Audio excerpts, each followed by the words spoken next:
Chapter number 7 sources of business finance पढ़ेंगे।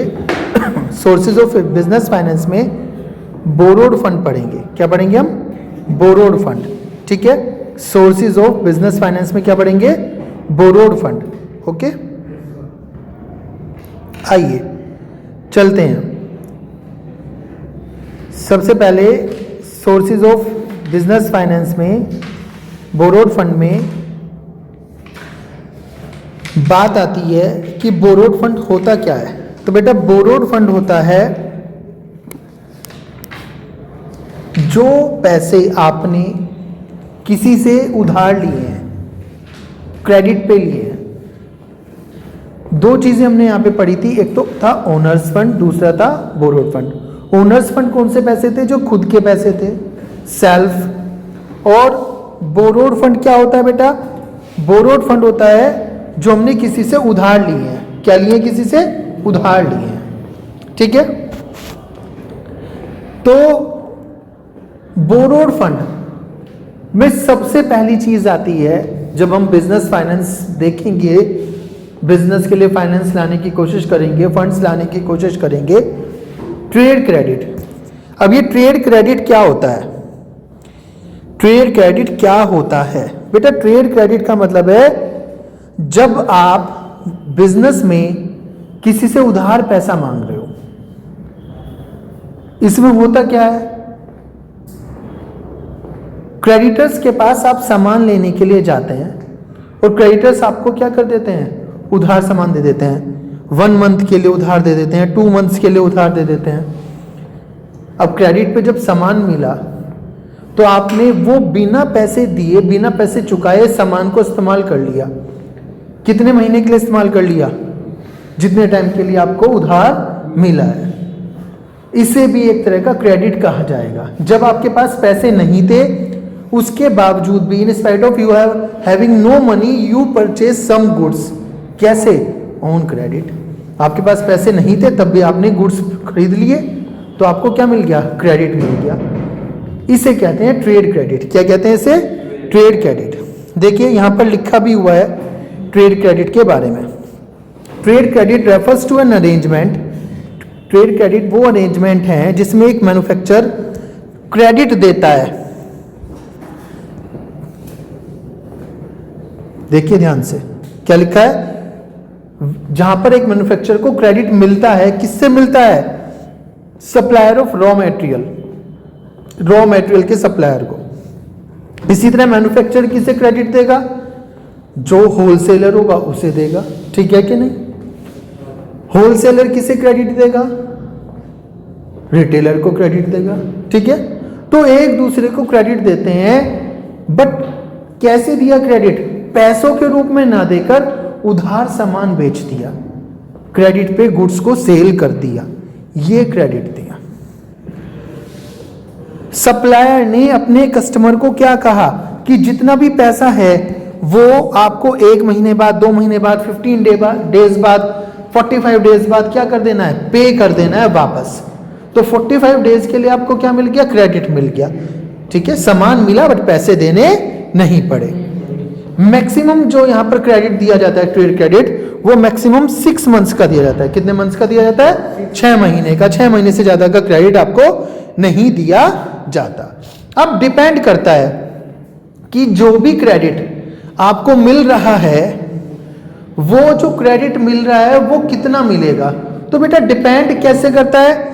वो मिलेगा नेचर ऑफ फर्म को देखने के बाद। नेचर ऑफ फर्म का मतलब जो आपकी फर्म है उसका नेचर कैसा है। नेचर का मतलब क्या है?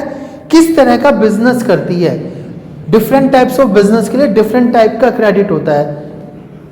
कोई बिजनेस ऐसा होता है, गुड्स इस तरह के होते हैं जहां पे लंबे टाइम के लिए क्रेडिट मिलता है। जैसे कार मैन्युफैक्चरिंग कंपनी अपने जो भी शोरूम्स में कार बेचती है, ठीक है, तो उन लोगों को शायद 6, 7, 8, 10 महीने या ज़्यादा महीने का क्रेडिट देती हो, 1 साल से ज़्यादा का भी क्रेडिट देती हो, क्योंकि कार्स तो एकदम से नहीं सेल आउट होती। ठीक है, जब सेल होगी तब पैसे दे देना, अदरवाइज मत देना, या हमारी कार पुरानी हो जाएगी तो वापस दे देना। अलग अलग तरह के बिजनेस में अलग अलग टाइम ड्यूरेशन का क्रेडिट मिलता है। दूसरा पॉइंट है बेटा size of firm. Size of firm के हिसाब से मिलता है। देखो सिंपल सी बात है, जितनी बड़ी फर्म होगी उतना ही ज्यादा क्या होगा, क्रेडिट मिलेगा। जितनी छोटी फर्म होगी उतना ही कम ट्रेड क्रेडिट मिलेगा। अरे भाई बड़ी फर्म के जो नीड्स हैं उधार की, परचेज करने की, क्रेडिट परचेज करने की, वो ज्यादा होगी, वो ज्यादा उसकी उधार लेने की कैपेबिलिटी, एबिलिटी होगी, तो सीधी सी बात है ट्रेड क्रेडिट भी उसे क्या मिल जाएगा, ज्यादा मिल जाएगा। उसके बाद सप्लायर्स भी क्या होंगे, ज्यादा होंगे, ठीक है। और स्मॉल फर्म होती है तो उससे सीधी सी बात according to its ability cum credit, trade credit मिलेगा, ठीक है ना। स्टेटस और क्रेडिट वर्थिनेस, ये वाली बात भी सबसे बड़ी है।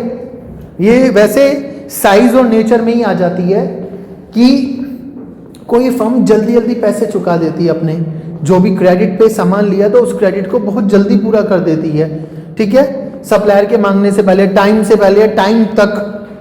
तो ऐसे कस्टमर को सब क्या देना चाहते हैं, क्रेडिट देना चाहते हैं कि नहीं देना चाहते हैं। तो सीधी सी बात है क्रेडिट वर्थिनेस ज्यादा, उधार लेने की क्षमता ज्यादा, तो उधार ज्यादा मिलेगा, और नहीं है तो उधार नहीं मिलेगा।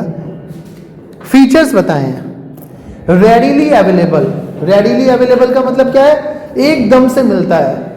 जैसे आपको कोई लोन लेना हो मार्केट से लोन लेने के लिए बहुत सारी टर्म्स कंडीशन होती हैं, कुछ फॉर्म भरने पड़ते हैं, फॉर्मेलिटीज पूरी करनी पड़ती है, उसके बाद आपको जो भी है मार्केट से उधार मिलता है। बट यहां पर जो रेडीली अवेलेबल की बात हुई है, एकदम से उधार, सामान तैयार है, सामान आप जब चाहो क्रेडिटर्स के यहां से उठा के ले आओ, ठीक है, पैसे देने की आवश्यकता नहीं है। देखो दो बातें, आप कहीं से पैसे उधार लो फिर सामान खरीद के लाओ, या आप सीधे सामान ही उधार ले आओ, तो दोनों में से जल्दी क्या हो रहा है, जब आप गुड्स को ही परचेज कर रहे हैं क्रेडिट पे।